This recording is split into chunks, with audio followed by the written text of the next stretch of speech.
Ayan nangyari sa manok na to.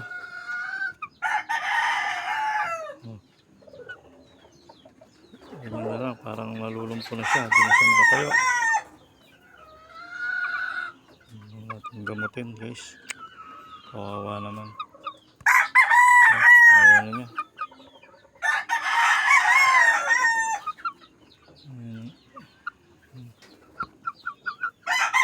Gamutin natin, subukan natin painumin ito.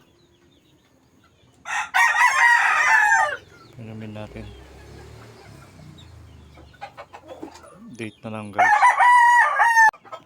Okay, so painumin ko ng ganito yung amoxicillin, Tylosin, Tylotrate, tsaka Sulfur-QR. Ayan o, yung lagay niya. Medyo nakakaano na siyang konti, nakaka-recover siguro to. Ano kayang nangyari dito? Hindi makatayo. Yan.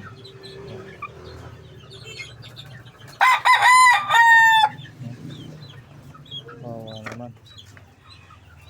Hindi siya makatayo. Subukan natin yan hanggang kailan ako survive kaya siya. Hindi kaya nang buhatin yung katawan niya.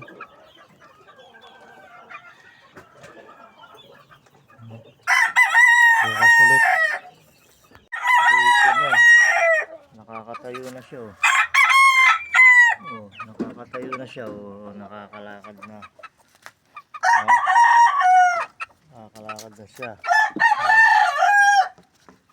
Yan. Oy.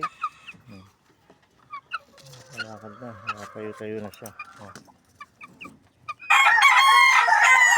Dito niya. Timpla ulit natin siya ng ganito. Ng ganito. Para dito niya. Para yan. Okay lang. Saka ito.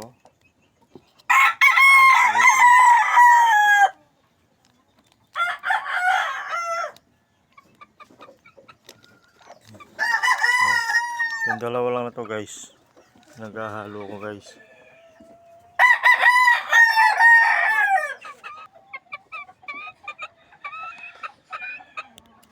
So guys oh. Haluin lang siyang ganyan. Tapos iriringgil niya sa kanya. Dahil di pa siya marunong mag-inom. Iriringgil niya siyang ganyan. Papainom sa kanya. Day 2 na ngayon guys. Day 2 na. Yung guys. Oh. Nakakatayo na siya guys. Recover na siya. Nabuhat na niya yung ulo niya oh.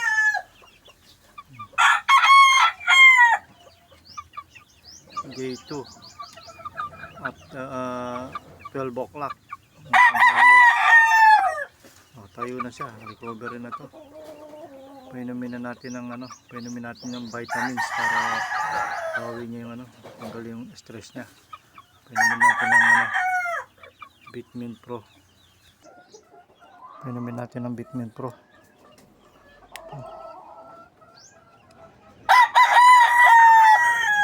Para mabawi niya yung niya, yung lakas niya. Vitamin Pro.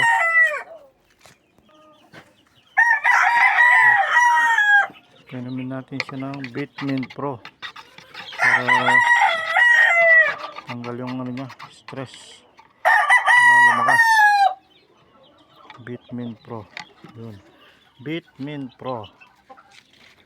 Pwede natin dito.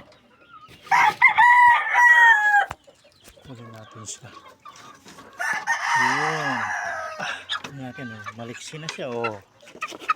Uy, tayo na siya oh. 2 days. Nakatayo siya. Thank you guys.